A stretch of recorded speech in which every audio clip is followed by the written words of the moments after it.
Olá, meus irmãos, tudo bem? Queria compartilhar uma curiosidade. Eu estou estudando aqui um livro que fala do judaísmo do Segundo Templo, ou naquele período intertestamentário, que é Origens Judaicas do Novo Testamento. E aí eu me peguei com algo muito interessante que ele traz sobre a cultura e a expectativa do Messias na época. A gente sabe que os judeus eles esperavam o Messias, esperam até hoje, no período de Jesus também, e surgiram na época falsos messias. Então, como que os judeus fariam para identificar o Messias? Tanto é que existe uma pergunta de João Batista para Jesus quando ele é preso. Ele fala assim, né? És tu aquele que haveria de vir? E Jesus responde assim, olha, conta para João Batista lá que os cegos veem, os mancos andam, né? Os leprosos são purificados, os surdos ouvem, os mortos são ressuscitados e as boas novas são pregadas aos pobres. Por que Jesus responde assim? Porque estes sinais iriam identificar o verdadeiro Messias, conforme profecias do Antigo Testamento, por exemplo, Isaías. E tinham outras coisas. E aqui nós vemos um relato na época que Jesus foi preso, né, pelos religiosos, e julgaram ele lá muito injustamente em algumas situações. E eles fizeram uma coisa com Jesus, eles em algum momento eles vendaram Jesus, golpearam Jesus e solicitaram, olha, se tu és o Messias, né, identifique o golpeador. Então, olha só, vendaram Jesus, bateram em Jesus e falaram assim, olha, agora, né, como que se assim, identifique quem fez isso com você. E, segundo esse livro aqui, ele faz algo muito interessante, que ele traz um entendimento rabínico, no Talmud rabínico, existe um relato a respeito disso, eu quero ler para vocês, de uma interpretação de Isaías 11, de 2 a 4, tá certo? Olha só o que diz aqui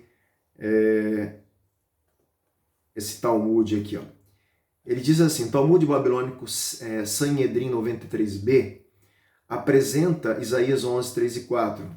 Ele fala assim, ele sente o cheiro de um homem e julga, como está escrito.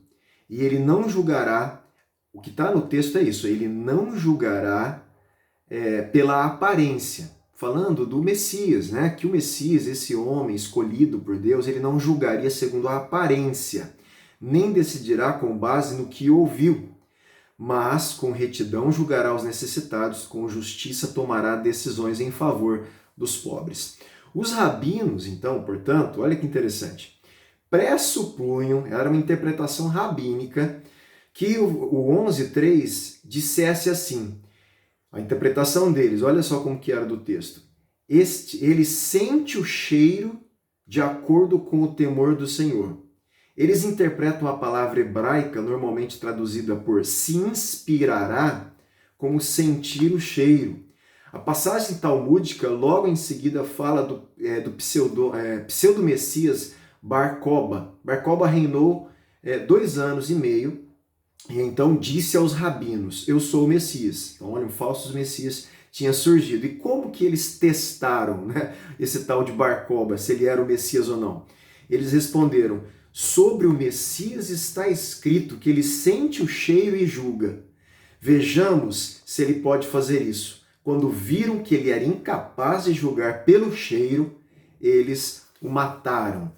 Então, provavelmente, baseado na interpretação, né, de Isaías, aqui 11, de 2 a 4, que também fizeram isso com Jesus, tamparam os olhos de Jesus para ver se ele conseguiria julgar ou definir a situação sem usar o que? Os olhos, a aparência, né? Como diz o texto, somente o cheiro. Então, olha que interessante. De acordo com ela, o Messias poderia julgar pelo cheiro sem precisar enxergar. Então, um ato ali que talvez a gente não entenda, né? Porque eles estavam brincando, sim, ironizando Jesus, mas baseado no entendimento de teste, de provar. Vamos ver se ele realmente passa no crivo de ser o Messias. E uma das formas que alguns rabinos entendiam, como a gente acabou de ler, isso é um relato, tá, gente? De um escrito do Talmud, né, que são escritos rabínicos, de interpretações rabínicas do Antigo Testamento, eles então entendiam que o Messias teria esse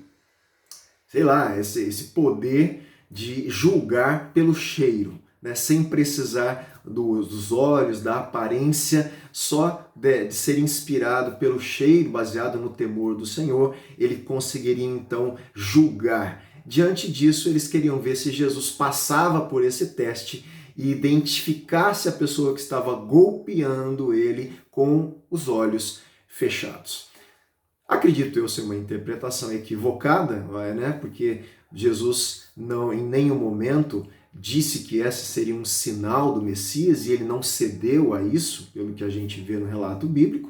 Então, provavelmente uma interpretação errada, mas uma interpretação errada que existia e que no crivo ali da mentalidade, pelo menos de um setor dos judeus, dessa elite religiosa, eles achavam que o Messias deveria, para ser Messias, ter esse tipo de talento, dom, sei lá, chame ele do que quiser, poder, né? É só uma curiosidade, né? Algo que eu nunca tinha lido, e tem realmente uma grande possibilidade deles terem feito isso, baseado então nessa tradição aí de crivo, de expectativa, né, daquilo que o Messias faria ou não faria, tá certo? Fica aí para você pensar sobre isso.